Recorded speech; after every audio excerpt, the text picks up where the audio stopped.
है।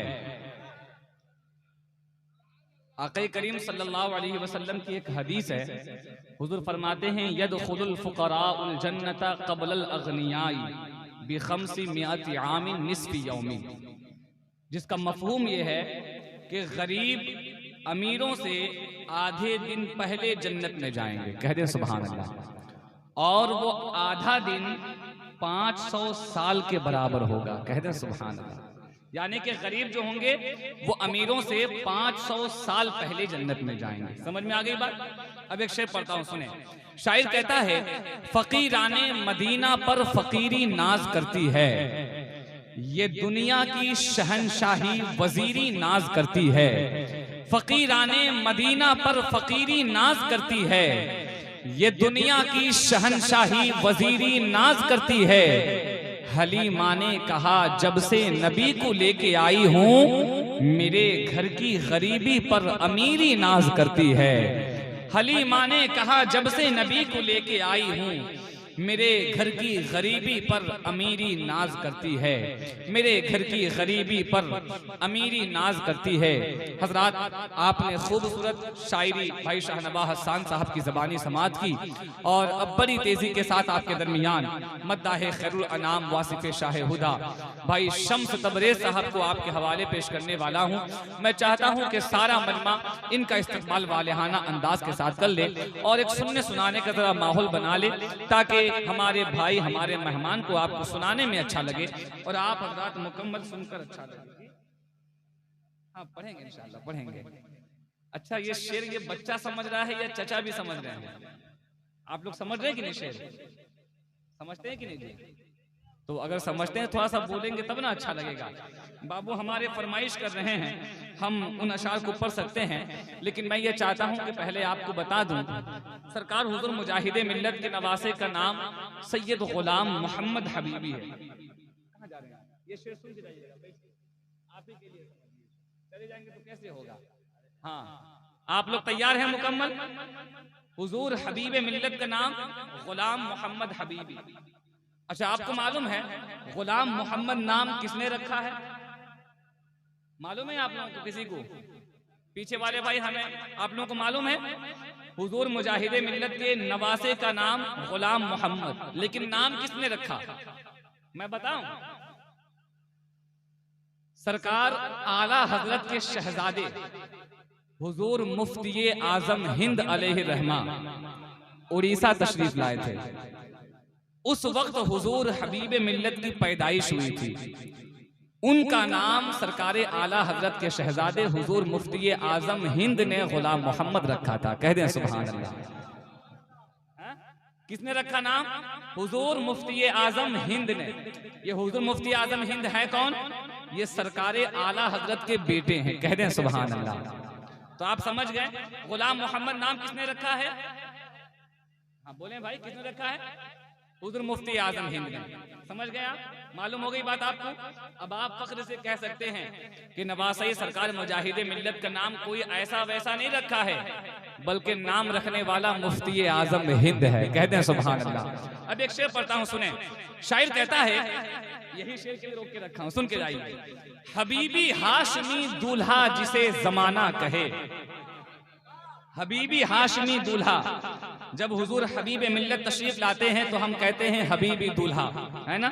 सरकार मुजाहिदे मिल्लत की शान में हम कहा करते हैं हाशमी दूल्हा, और उसी सरकार मुजाहिदे मिल्लत के नवासे को हम हबीब मिल्लत कहा करते हैं। सुने, हबीबी हाशमी दूल्हा जिसे जमाना कहे, नवासे शहे आलम है कोई और नहीं।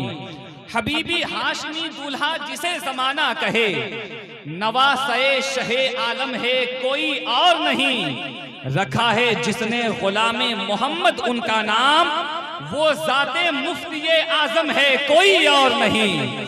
रखा है जिसने गुलामे मोहम्मद उनका नाम, वो जाते मुफ्ती आजम है कोई और नहीं। वो जाते मुफ्ती आजम है कोई और नहीं। तो हुजूर फिर से पढ़ रहे हैं? अच्छा, आप जरा कह रहे हैं सुभान अल्लाह। ये खामोशी अच्छी नहीं लगती है, इसलिए कि मैंने पहले ही कहा है, आप बोलते हैं तो मुझे अच्छा लगता है और मुझे अशार याद आते हैं, मैं आपको अशार सुनाता जाऊंगा। भाई शम्स तबरेज़ साहब भी बैठे हुए हैं, ये आपको सुनाने की खातिर ही बैठे हैं। इल्म का जेवर अदब का जिसको गहना चाहिए, उसको हरदम या रसूल अल्लाह कहना चाहिए। अगर इल्म का जेवर आपको चाहिए, अदब आपको चाहिए, तो जबान से या रसूल अल्लाह कहा कीजिए। भाई ने कहा वो शेर फिर से पढ़ दिया जाए। शायर कहता है, हबीबी हाशमी दूल्हा जिसे जमाना कहे, नवासे शहे आलम है कोई और नहीं, रखा है जिसने गुलामे मोहम्मद उनका नाम, वो जाते मुफ्ती आजम है कोई और नहीं, वो जाते मुफ्ती आजम है कोई और नहीं। सुनो ये वाकया है केंद्रापाड़ा इलाके का, ये भी सुन लीजिए आप, ये आप में से किसी को नहीं मालूम, लेकिन ये एक वाकया है जिसे 4 मिसरे पे मैंने कैद किया है। वाकया क्या है, शेर सुनेंगे आप जान जाएंगे, लेकिन मैं थोड़ी सी बात आपको बता दूं। केंद्रापाड़ा एक इलाका है, आपको मालूम होगा, वहां पर हुजूर, आज हुजूर हबीब मिल्लत यहाँ पे नहीं है, लेकिन वो पीर ही क्या है जो अपने मुरीदों की खबर न रखता हो। और हमारा अकीदा है, हमारे सुन्नी सहीहुल अकीदा जितने औलियाए किराम हैं, जितने पीराने इज़ाम हैं, वो सब अपने मुरीदों का ख्याल रखते हैं, उनकी खबर रखते हैं। तो अगरचे आज हबीब मिल्लत यहाँ पे नहीं है, लेकिन अकीदा है कि वो हम जो यहाँ उनका जिक्र कर रहे हैं, वो रूहानी एतबार से जरूर जान रहे हैं। मैं क्या कह रहा हूँ, केंद्रापाड़ा एक इलाका है, वहाँ पे हजरत का एक मुरीद रहा करता था, गरीब मुरीद। सुन लीजिए बात आप, बाद में शायद आपके काम आ जाए। ख्वाहिश की कि उनका पीर उनके घर आ जाए, यानी कि हबीब मिल्लत उनके घर आ जाए, लेकिन कभी ऐसा मौका मैसर नहीं आता था। इत्तेफाकन हुजूर हबीब मिल्लत का जाना केंद्रापाड़ा इलाके में हुआ। जलसा जैसे ही मुकम्मल हुआ, सुबह सवेरे नमाज के फौरन बाद हजरत उसी मुरीद के घर पहुंच जाते हैं। कहते हैं सुभान अल्लाह। अच्छा देखें, जब मुरीद के घर पहुंचे, सुबह सवेरे ना दुकान खुली है, ना कोई इंतजाम है, अचानक से कोई बड़े बुजुर्ग आ जाए तो घर वाले के पास अगर इंतजाम ना हो तो घर वाला कैसे परेशान होता है। बड़ा परेशान होने लगे वो मुरीद। तो हजरत कहते हैं, उस मुरीद से कहते हैं कि अरे बेटे परेशान क्यों हो रहे हो, जो दूध कल रात में रखा हुआ था वही दूध लेकर आ जाओ। कहते हैं सुभान अल्लाह। ये इशारा आप समझ लीजिए। अब शेर सुनिए, सुनो ये वाकया है केंद्रापाड़ा इलाके का, हबीबे मिल्लत अपने चाहने वाले के घर पहुंचे। सुनो ये वाकया है केंद्रापाड़ा इलाके का, हबीबे मिल्लत अपने चाहने वाले के घर पहुंचे।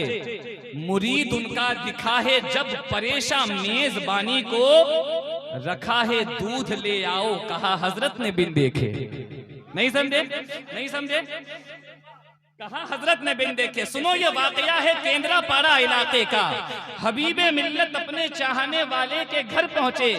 मुरीद उनका दिखा है जब परेशान मेजबानी को, रखा है दूध ले आओ कहा हजरत ने बिन देखे।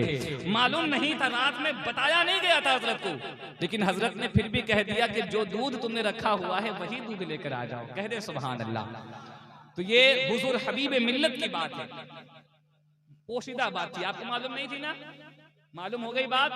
तो किसी के कहने पे ना आइए, अपनी अकीदत को अपने पास रखे रहिए, अपने पीरो मुर्शिद से मोहब्बत करते रहिए। जब बात आ ही गई है, एक आखिरी शेर सुन लें और भाई शम्स तबरेज़ साहब का इस्तेकबाल कर लें। आप लोग तैयार हैं? मुकम्मल तैयार हैं? तो शेर पहुंचा दो, कह दें सुभान अल्लाह। चूंकि ये 4 मिसरे अभी तैयार हुए, याद नहीं हुए हैं मुझे। जब हुजूर हबीबे मिल्लत की बात आ गई, जब मुजाहिदे मिल्लत की बात आ गई, जब गौसे आजम के मुतालिक मैंने शेर पढ़ दिया, तो एक शेर हुजूर नेमते मिल्लत की बारगाह में। कह दें सुभान अल्लाह। हुजूर नेमते मिल्लत को कैसे छोड़ सकते हैं। शेर सुनिएगा, वाकया आपको मालूम है, मुझे बताने की जरूरत नहीं। शेर सुनिए, इमामत आपने फरमाई कारिये मिल्लत, इमामत आपने फरमाई कारिये मिल्लत, खड़े मुजाहिदे मिल्लत थे मुक्तदी बनकर। याद आ रही बात, वाकया याद आ रहा है आपको? चौथे मिसरे पे आप समझ जाएंगे, मुकम्मल बात आ जाएगी सामने। इमामत आपने फरमाई कारिये मिल्लत, खड़े मुजाहिदे मिल्लत थे मुक्तदी बनकर। कलामे पाक मुकम्मल बस एक रात में ही, सुनाया आप आपने पढ़कर नमाज के अंदर कलामे पाक मुकम्मल बस एक रात में ही सुनाया आपने पढ़कर नमाज के अंदर। वाकया आपको मालूम है एक ही रात में मुकम्मल कुरान पाक मुजाहिदे मिल्लत सुनते हैं, कारिये मिल्लत सुनाते हैं। ये वाकया, ये शान हुजूर कारिये मिल्लत की है, ये शान अल्लाह वालों की है, ये शान सरकार मुजाहिदे मिल्लत की है। आए मैं बड़ी तेजी के साथ आपके दरमियान बुलबुले बागे मदीना भाई शम्स तबरेज़ साहब को आपके हवाले कर दूं। अगर आपका थोड़ा जहन बन गया है तो सारा मजमा इनका इस्तेमाल वालेहाना अंदाज से कर लें। जायद भाई आप तैयार हैं? नारे का जवाब देंगे आप लोग?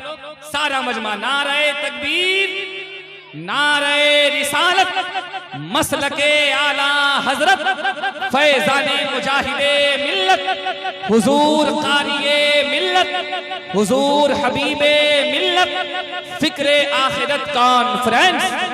नारे तकबीर, नारे रिसालत।